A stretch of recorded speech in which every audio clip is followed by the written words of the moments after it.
Tu es une grande dame et une professionnelle de gestion, Olga, and I must say we all agree.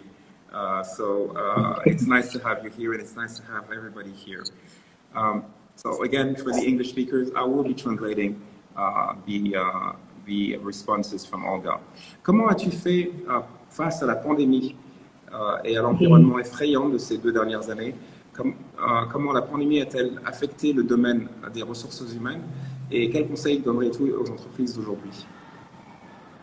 Ok, donc la pandémie forcément, elle nous a tous affectés. À titre personnel, au démarrage, ça a vraiment créé une grosse angoisse parce que on était face à l'inconnu, on ne savait pas trop ce qui nous attendait. Maintenant, d'un point de vue professionnel, je peux dire que LHR s'en est pas trop mal sorti.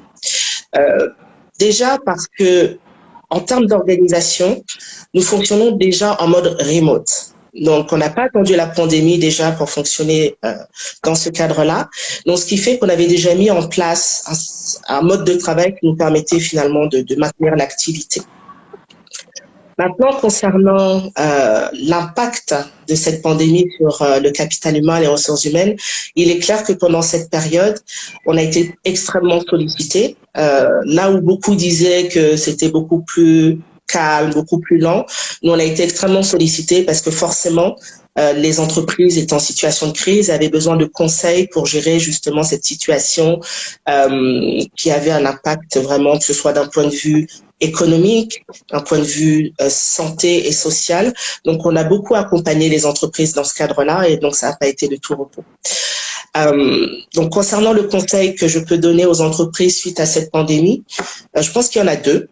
Le premier conseil serait de faire la part belle finalement au travail à domicile. Je sais que c'est quelque chose qui n'est pas très fréquent sur notre continent, mais beaucoup d'entreprises ont été obligées de le pratiquer. Et je pense qu'il faut aujourd'hui être capable de l'introduire dans notre mode de fonctionnement pour justement éviter des ruptures d'activité. Je donne un exemple bête. Aujourd'hui, lorsqu'il pleut, les entreprises sont bloquées. Si ces entreprises mettent en place le télétravail dans ce type de situation, ça leur permet de continuer à travailler. Et le deuxième conseil est qu'il est, à mon sens, important pour les entreprises de se réinventer et d'avoir toujours un coup d'avance, en fait, parce que les crises, on ne sait pas quand est-ce qu'elles arrivent. Donc, il faut toujours avoir un coup d'avance et puis sortir de sa zone de confort pour pouvoir se maintenir en cas de tumulte. Excellent. So, to the question, how did you cope within the really scary environment of the pandemic of the past couple of years? Olga says that at first it was panic. It was really, she was full of anxiety and her team and people around her as well. But very quickly, this period has actually been a very good period for her because companies were panicking, were having some issues, and they needed advice in HR to be able to sustain themselves at the time and also come out of it, of the pandemic, looking up. So she would give 2 advice. So her company did pretty well in this period of time. LHR did pretty well. She would give 2 advice. The first one is companies need to really take on board the fact that working remotely is fine. And there's really nothing wrong about it, much to the contrary. And for instance, in many African countries, when it rains, it is sometimes a catastrophe. Nobody can travel. And if you have a remote working policy, then your business doesn't stop. The second one is that companies need to reinvent themselves, and allowing employees to work from wherever they are comfortable is a good thing in this perspective. Nous avons des auditeurs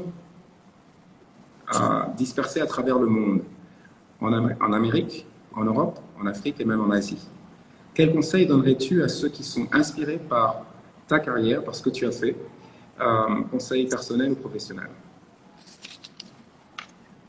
Ok, bon déjà je suis ravie d'entendre qu'il y a des auditeurs des 4 coins du monde.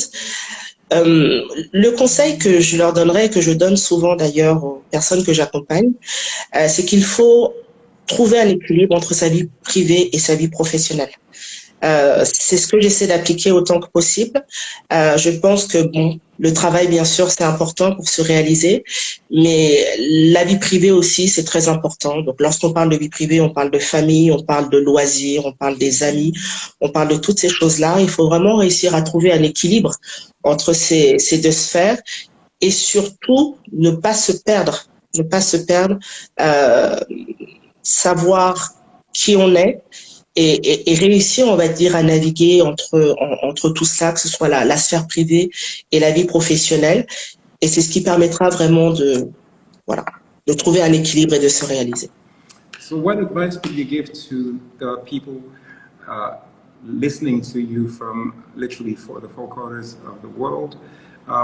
The main advice I would give is have a balanced life between private life and professional life. That is really important. It is something that people often say, but being able to make it happen is critical. Have a balance between family, work, and on the other side, family, having fun, having friends, and do not lose yourself, because if you lose yourself, maybe working too much, you will get into troubled waters. Tout au long de ta carrière, tu as probablement connu des hauts et des bas. En quoi ces expériences t'ont-elles forgé pour devenir la personne que tu es aujourd'hui? On a souvent tendance à focaliser sur les bas davantage que sur les hauts.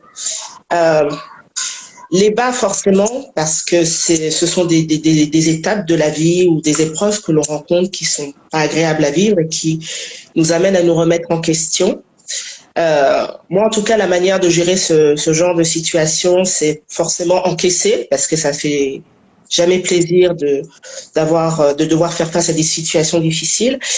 Mais en général, je me dis, il faut rebondir. Voilà. Donc, toujours essayer de tirer un enseignement, une leçon de la difficulté et en faire une force. Parce que je pense que c'est important d'avoir le contrôle sur sa vie et donc réussir à gérer les bas, ça permet justement de garder cet équilibre dont je parlais tout à l'heure. Maintenant, les hauts, ils sont aussi très importants et je pense qu'il est important aussi de se féliciter lorsqu'on a des réussites, de ne pas avoir honte, de dire qu'on est fier de soi et puis de se nourrir de cela pour aller de l'avant. Donc, c'est vraiment ce que j'essaye de faire, de prendre les compliments, de reconnaître lorsque je fais bien les choses et puis lorsque ça fonctionne moins bien, d'en tirer des choses positives. So, how do you manage of your career? How have you been managing the highlights and the lowlights of life? So, we have a tendency as human beings to focus on the lowlights. And for me, the lowlights are those things that you need to learn from so that you can actually be in a position to rebound at some stage. Take it in as if you were taking a punch in and then rebound and move forward. The highlights are very important as well, and you have to be able to accept compliments, accept success, accept people being happy for you, being successful, and then move forward. But learn the lessons from the lowlights, and then just take it in when you're on a high wave, on a highlight. Qu'est-ce qui t'a donné envie de travailler?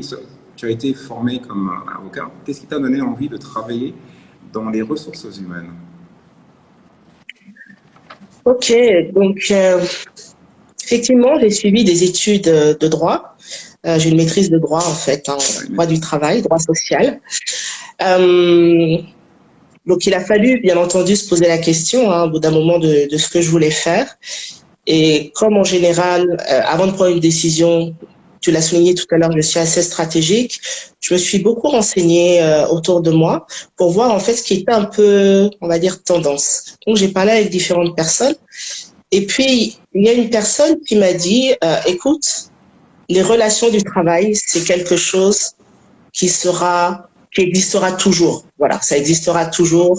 Les personnes travailleront toujours. Donc, oriente-toi vers le droit du travail et je pense que là-bas, tu devrais pouvoir t'en sortir. Heureusement, j'ai suivi sa recommandation. C'est quelque chose qui m'a plu. Et lorsque je suivais ses études, c'était assez récent finalement, hein. Le droit du travail, c'était quelque chose d'assez récent en termes de spécialité. Et en fait, assez rapidement, il y avait deux voies qui se sont dessinées. Soit je m'orientais vers la carrière d'avocat en tant que telle, soit je m'orientais vers une carrière davantage orientée vers l'entreprise. Donc l'expérience cabinet d'avocat ne me disait vraiment rien. Je voyais mes amis autour de moi qui faisaient leur stage en cabinet d'avocat, ça n'avait pas l'air pas très fun. Donc je me suis dit bon, va voir ce qui se passe en entreprise et c'est comme ça que voilà, j'ai démarré en tant que juriste en droit du travail pendant 3 ans. Et il me manquait encore quelque chose parce que je suis une personne qui aime beaucoup le relationnel, j'aime beaucoup échanger avec les gens. Et donc, je me suis orientée vers les ressources humaines en me disant que ça allait sans doute voilà, être en phase avec la personne que j'étais. Et visiblement, je me suis pas trompée. Je suis tombée dans la soupe et je ne suis pas ressortie depuis. So you were trained as a specialist of law, not a lawyer, but a specialist of law. And why did you turn to human resources with a question? Well, I had, as I was studying, I had advice from people who said to me, look at things that have to do with work relationships. And that will always be something that is useful and where you have opportunities. And so I did that.